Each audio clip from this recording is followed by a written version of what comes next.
guys!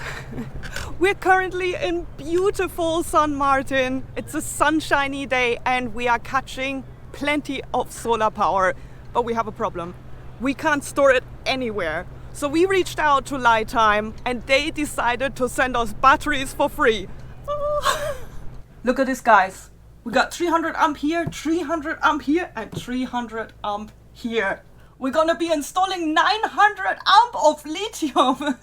This is amazing. We're gonna be tackling our energy issues once and for all, and we're gonna take you with us through the entire installation. We want to say thank you so much, LiTime, for making this possible so we can continue sailing around the world.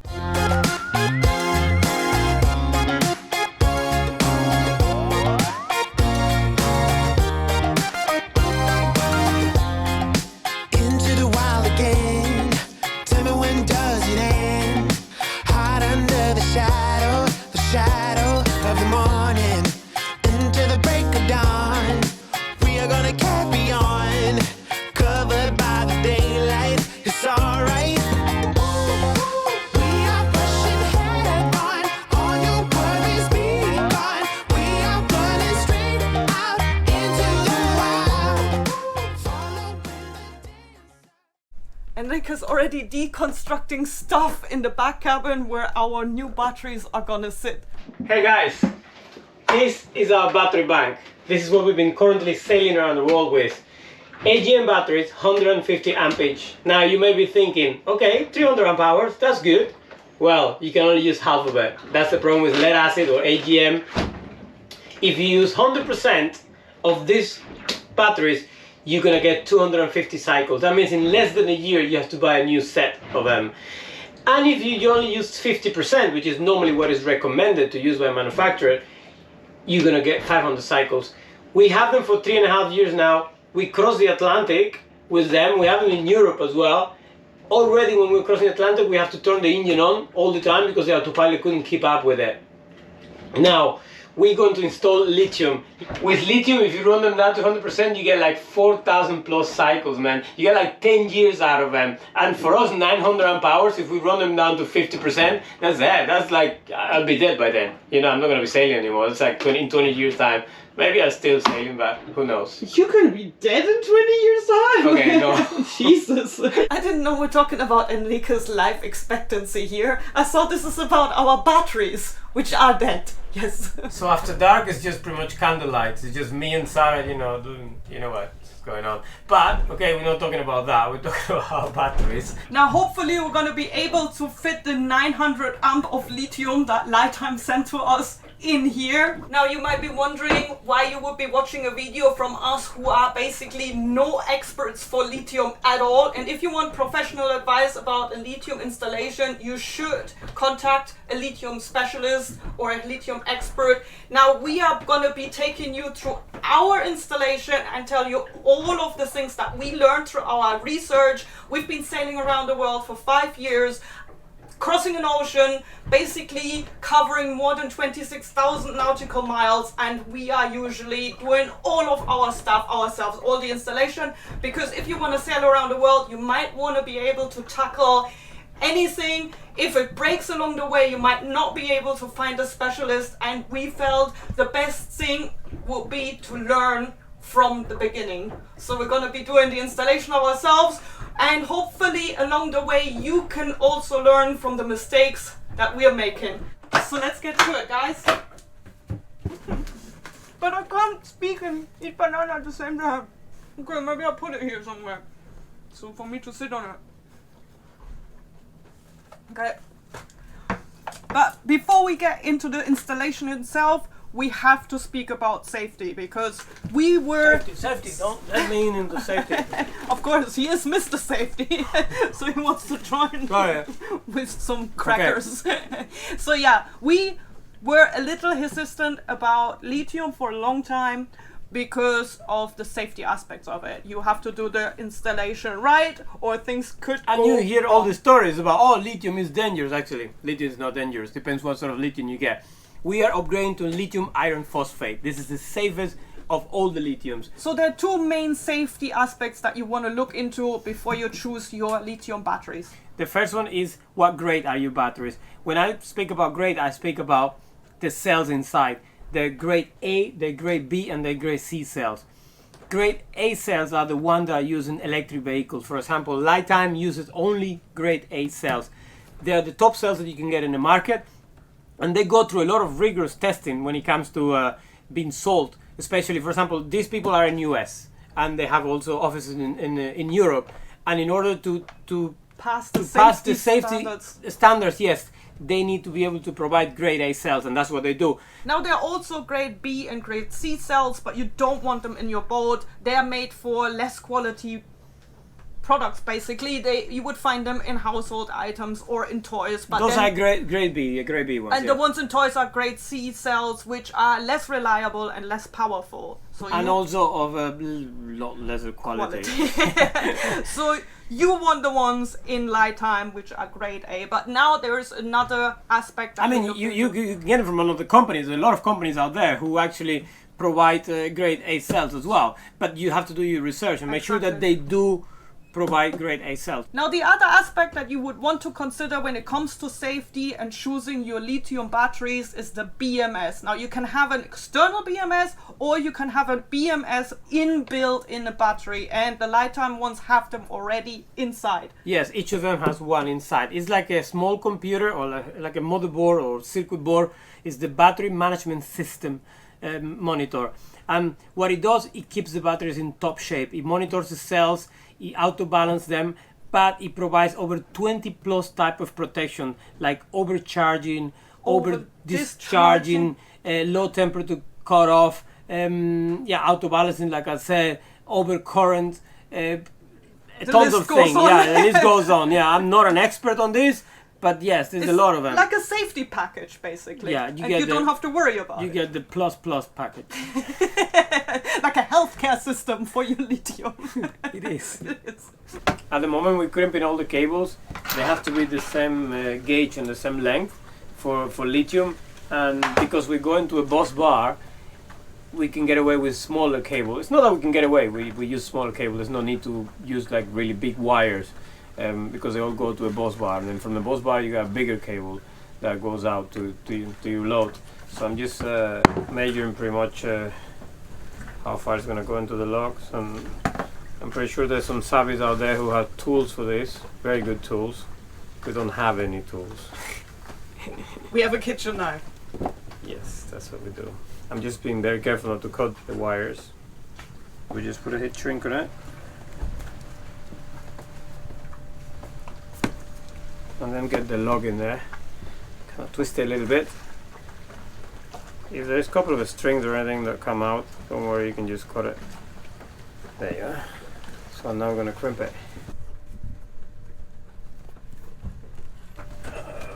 Just put your force in that. Yes. See? This is nice and crimped. That's not going to go anywhere. But I'm going to do two. I'm doing two in all of them. Okay, I don't have enough weight. Oh. Good. Need more weight for it, man. Oh, nice. It did work out, though. Yeah, it did work out really well. Yay. Look at this. Ba-da. They call me Crimpy Man. So those are the wires that go from the battery to the bus bar. They're all equal length and equal thickness, the same gauge. And these two massive ones, the 4-aught cable, they go from the links power in from the bus bars out to the master switch and the load. It's very important to map your system and figure out where your batteries are going to be sitting before you go and buy a bunch of lithium and then you don't have the space. For us, we had to do some modification in order to install the 900 amp hours. Even though they're the same size of the batteries that we have and they are 4 times the capacity, it's amazing that they can compact this so much. We still have to do some modification. Let me show you guys. So the MRBF fuses, normally they sit on top of the battery terminal like this. These are marine rated battery fuses. And like I was saying, it goes on top of the terminal. But what happened is that the bed has a lid, and the bed will just touch the bolt on top of the fuses, because we just have the space to fit in the batteries, but we don't have any extra room to close the lid. I mean, unless we make a hole, and when you're sleeping, you got a bolt poking into your spine. So we have to make some modification, and the modification is that we have to make some bus bar, copper bus bars. We have to bend them. You can buy them in any place where they sell bus bars. You can buy them online as well, already pre-made. Probably no bend like this, but I've seen some bend. But anyway, what we're doing is that we put in the bus bar to the MRBF fuse, and we're securing it with the normal bolt that comes with it, and then we're gonna sit it on the terminal, and it's gonna be facing down, so we still have the extra space. Look at this. Ta-da! So we have all our positive bus bars with the MRBF fuses, and we have all our negative bent and ready to install. We have taken the batteries off the table now and put them here just next to our settee, and link them in parallel using equal length cable. The reason we have done that is to balance them. Before you install them and start making some fried chicken, because you can actually run induction in those bad boys, you have to make sure that all the cells inside are at the same state of charge. In order to do that, you just connect them in parallel, and eventually they'll talk to each other, and they'll go happy, and then all the cells reach the same state of charge.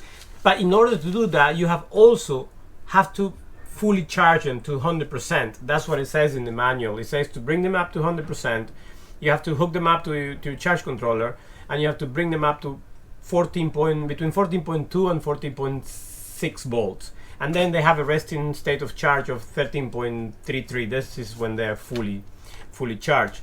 And at that stage, if you connect them together, the BMS will balance the cells, and it does everything for you, and you don't have to worry about it. They will all be happy at the same state of charge. This is when you get the longevity, 10 plus years of working life out of these batteries. They do have a 5 years warranty, but you have to do the things right. Before you connect them, they do tell you in the manual to bring them to the same state of charge, but also very, very important, like I said before, you have to really fill them up. You have to bring them to 100%, because if one battery is at 100%, let's say, or even at 90%, and the other one is at 60%, when you try to link them, when you try to get that cable near to the terminal, imagine, it's like welding. So a lot of current will try to flow from one battery to another one, because lithium have a very low internal resistance. Even the slight difference in voltage, you may put your multimeter there, or multimeter, whatever it's called, and you may see like a slight difference in voltage, or even none. Yeah, that could be actually hundreds of amp difference between flowing to one battery to another one, because let me show you. Let's say 13.2 and 13.33. That's the difference between 100% and 50%. What you have to do is, if you bring them to the same voltage, then you can connect them, and you're not going to have any spark or any, you can actually shut down the BMS by, if one is 100% and the other one is 50%, they have a BMS inside of 200 amps. There's no way that you're going to get more than 200 out of that battery and into this battery. It's not going to happen, and also it's dangerous. So now they're going to be sitting here for 12 to 24 hours, and after that we're going to install them. They're talking to each other now, they're happy, they're going to make fried chicken later on once they're fully balanced, but at the moment they need to make sure that each of them have enough power to fire every chicken leg that I'm going to cook with induction cooking after this. Like Enrique was explaining before, lithium has a very low internal resistance. So one of these batteries is 300 amps. Now, in case you short this battery, up to 10 times that amount of energy can try to come out of this battery. And if you don't have the right fuses, it can happen that the fuse does melt, but the current creates an arch, what's called an arch, like what you see when you're welding. So the components are not even touching, but the current still flows. So you do have to really look into the right equipment when you are installing your lithium system when it comes to safety, and that's why we repeat this so much. Safety, it's all about safety. What Sarah's trying to say is that it may be tempting to use, for example, a mega fuse, like you use on your lead acid batteries. Like this boat, for example, our boat comes in original from Veneto with mega fuses. I wouldn't use that, because this mega fuse, even though, for example, you can get it in a rating of, let's say, 450 amps or 300 amps, whatever you map in your system for, okay, that's just the breaking point of the fuse, when the fuse is the rating, when the fuse is going to just break. But the interrupt current, that's completely a different thing. That's what you really want to be looking into it. You maybe think you cover with this mega fuse, but are you really covered? If you short one of these batteries, are you really going to be covered? Not really, because after 2000 amps, the current will still flow through this fuse. This is when you get one of these. This is a class T fuse. This has a protection of 20,000 amps. If I were to short all of these 3 batteries, it can stop that flow of 9,000 amps trying to flow out of the through the cable. So when you put your batteries in parallel, if you look at the ABYC, which is the American Boat and Yacht Council Association, or I don't know what it actually stands for, but those are the ones that set the standards for insurance company to insure you with lithium, pretty much. Yeah, if you look at them, they say that when you put your batteries in parallel, you should put a class T fuse within 7 inches of the wire that goes out to the load. Okay, we're going a bit overboard with this, because actually we're putting a class T fuse, but also in each terminal we are putting an MRBF fuse. These are marine battery rate fuses. They have an interrupt current of 10,000 amps. That means if I short one of these batteries, I'm covered, because it's 3,000 amps that's gonna try to come out of the battery. But because this little square fuse that you see here can interrupt 10,000 amps, I'm good. But if that doesn't actually work, then you got this one after it. So we're going overboard. These are really expensive. They're like $45.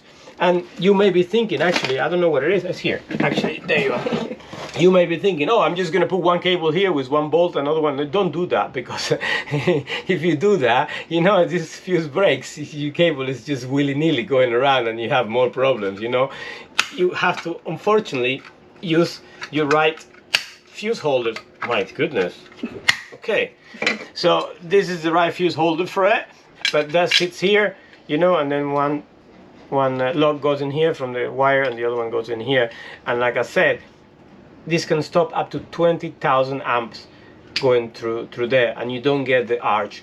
After 20,000 amps, I think all bets are off. I don't know. There is actually a German type of fuse. I don't know the name of it. I may put it on the screen here. And this one can interrupt even larger amounts, but I don't know why they use it only in Germany. I believe it's only in Germany. And I seen it in the shop and I was tempted to use it, but when I saw the fuse holder for it, it's massive. It doesn't even fit in my boat. All the cables that you see now here that connect the batteries to each other will all be connected to this, which is called a Lynx Power In, I believe. It covers up to 1000 amps. So when you take the cover off of this, you can see it's actually super simple. It's just 2 bus bars, and we're gonna be connecting our T-class fuse directly to it. Another piece of kit that we have to replace, or add to the boat actually, it's not even replaced, is a DC to DC charger. We can charge our batteries, our new batteries, directly from our alternator. Our alternator is very, you know, it's a very stupid alternator, doesn't know the lithium is connected to it, but most of the boats will come equipped with that type of alternator. Unless you have a Bolmer or something like that that has a type of lithium profile, I believe, charging lithium profile. So we have to add this DC to DC charger. We're going to go into detail when we map the system. Sarah's the drawing master, she's going to draw everything, and we're going to explain you how we're going to charge our new batteries through this, not directly from the alternator. If you have a system where you charge controller that when you plug into the Marina is only for lead acid, you have to change that as well. And your solar as well, if you charge controller from the solar is not equipped to charge the lithium, you have to change that as well. All of this safety precaution you have to take before you actually install the system itself. For us, we have MPPTs that are equipped to charge lithium. They have a lithium profile, and our charge controller also has a lithium profile, so we only have to add this to the system. Another component that we had to upgrade is our main on and off switches in the boat. Now they're from the time of lead acid and they're rated up to 150 amp. Now we're going to be installing this huge switch which will go up to 600 amp. This will be fine for our system that is capped at 450 amp, but of course this has a very high intermittent rating, so when you're trying to use things like your windlass, for example, that uses a lot of current for a very short time. Now this will not overheat. But let's get to the drawing board now and let's see how we can visualize all of this. Welcome to the worst animation ever. Now we're going to kick this off with our starter battery. Obviously this is the one that starts our boat, our lead acid battery. And because today we're addressing our lithium house bank, we're just going to keep it on the side here for now. So our lithium house bank is composed of 300 amp hours each. We're going to be installing 3 batteries and we're going to be adding them in parallels. That means we can keep the 12 volt that we have on Cuba and we're going to be increasing the amperage. So we're going to have 900 amp hours in total. If you would be adding them in series, that would then be the other way around. You would have increased voltage and you would keep your amperage. Next will be our MPPT. That's the one that is connected to our solar panels. Another box down here. This is our inverter charger. This one takes care of the shower power that comes into the boats. It will be converting AC to DC and it charges our batteries. So like we mentioned before, we're going to be using the Lynx power in. So we're going to be using a bus bar and I'm just going to put a positive and negative over here. It just makes it easier for you guys to understand. And this down here is our shunt. Now the shunt measures the current that goes in and out of the batteries and it does it through the negative line. If you're still following, I'm just going to add our alternator over here. Now the alternator obviously charges our battery when the engine is running. So I'm just going to add that down here. Now let me start by adding some positives here to make it easier for you to understand, and I'm going to be using the red color because this animation is so sophisticated, and I'm going to be adding them everywhere except of the shunt because the shunt will only be connected to the negatives. Now I'm just adding all of our negatives. Of course I'm using the black marker for that, and if you're still with me, we're almost ready to connect everything. So let's start by connecting the positive of the batteries to the positive of our bus bar. Now we're going to be adding the negatives of our battery to the negative of our bus bar, but for easier representation I'm just going to add them to the shunt so you guys don't get confused what the shunt does. Now let's go back to the MPPT. That's the one that handles the power that comes from the solar in. So I'm just going to add this one positive and negative to our bus bar as well, and we're going to be doing just the same with our inverter charger. So I'm just going to draw the positive and the negative going to our Lynx power in. Now let's head over to our alternator, and our alternator obviously goes directly to our starter battery, so it charges our battery when the motor is on. So I'm just going to draw a positive directly over there and also the negative. The alternator will be charging our starter battery, but it will not be connected to our lithium. In order to charge our lithium from our alternator, we have to add another piece of kit, a DC to DC or battery to battery charger. Now, the energy that comes from our alternator will go to the starter battery, and then it will be channeled through the DC to DC charger, and then it will go into our lithium batteries. Think of the DC to DC charger like a translator. It translates old, stupid alternator energy into modern, sophisticated lithium energy. So we're going to be removing the batteries now. We have labeled all the wires so we know where they go. And because this boat is a production boat, we don't have to worry about like big rewiring, you know, because it's pretty much everything set for, you know, being connected to the main switches and the batteries and everything. But the only problem is that obviously it's not for lithium and we have to make some modification like we explained before. So this should be fairly simple. If you don't have a dedicated windlass battery, make sure you allow for a couple of days that the weather is good, that you have checked the weather in case you have to pull up the anchor in an emergency. Jesus man, this is gonna be... No! Okay.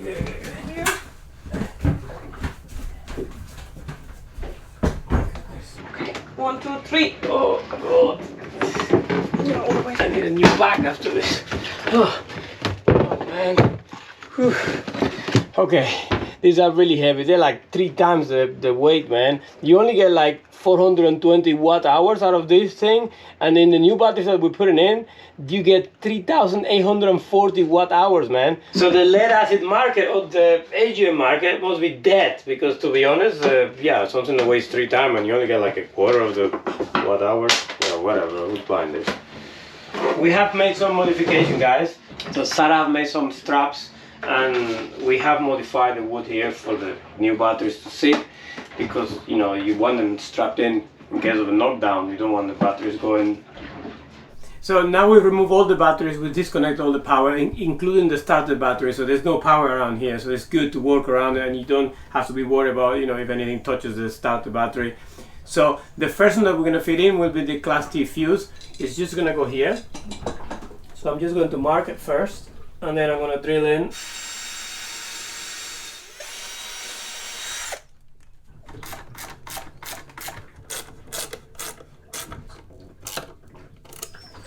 So now the links power in, I've taken the cover off, and I'm going to sit it right there into the Class T fuse, just deposit it. Yeah.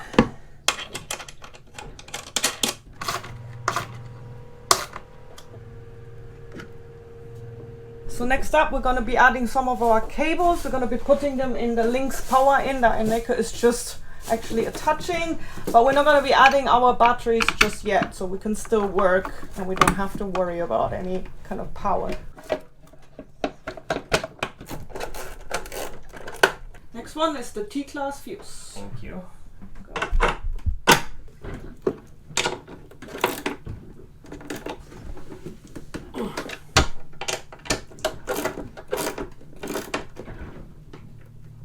Okay, so the next one is the battery switch that goes in here.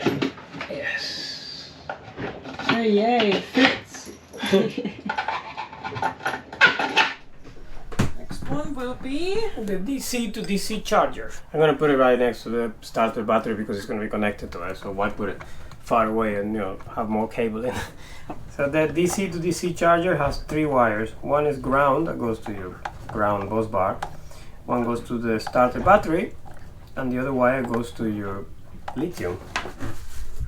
Is that the firing of the batteries now? So for days, Eneka's been telling me, oh, you know, now we got everything here, Sarah, we got everything together. Now we just put the new batteries and we're gonna fire them up. So it's now been 6 hours and I've not seen any firing. So we're putting a fuse holder here and a fuse for the DC to DC charger. So we're connecting the DC to DC charger, pre-battery switch, which means that we can still turn it off. If you turn off the system, it's not gonna be charging the lithium. We can do that because the alternator is not actually connected directly to the lithium, it's connected to the starter battery. Yes. And then this connects here.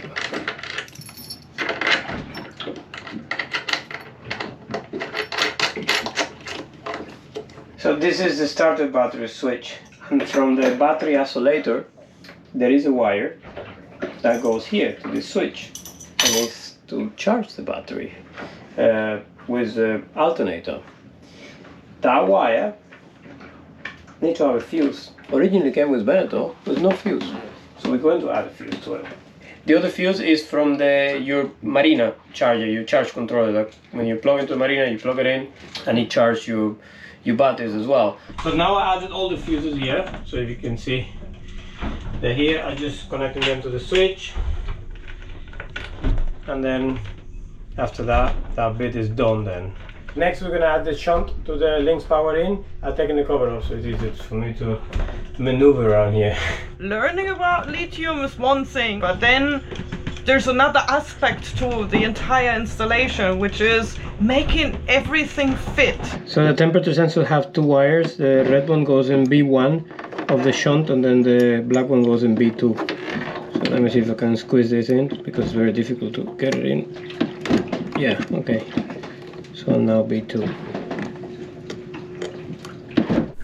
And they could just added this bus bar, and he's just connecting the small loads to them now and the fuses. So I'm just finishing organizing all the bus bars, and after that pretty much comes the battery. Oh man, this is now the final step before the batteries come in. So I've wired everything, bus bar for the positives and bus bar for the negatives. Everything is there. Shunt, fuse, link power in, switch. Yeah. And you got those massive cables there. in your hand. And then just the last thing is just to put this and then the batteries. These two wires are the thickest ones in the boat, and they will be connecting the 3 batteries in parallel to the load. They're the last piece of our puzzle.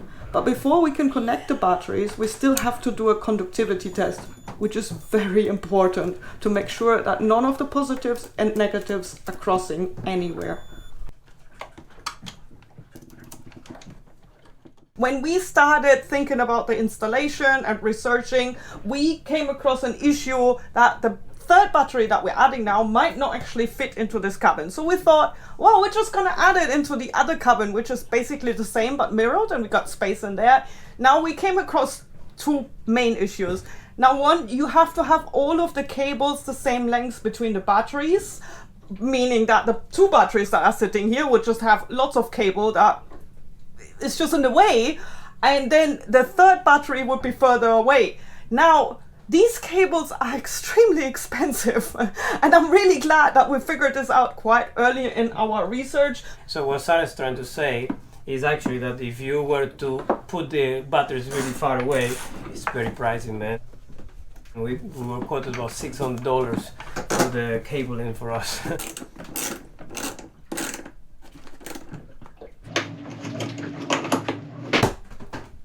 All done? Yeah! Yeah, we got lithium. Okay, let's fire them up. So I stay here in case anything happens. I blow up with the batteries and everything. So negative, fire the hole.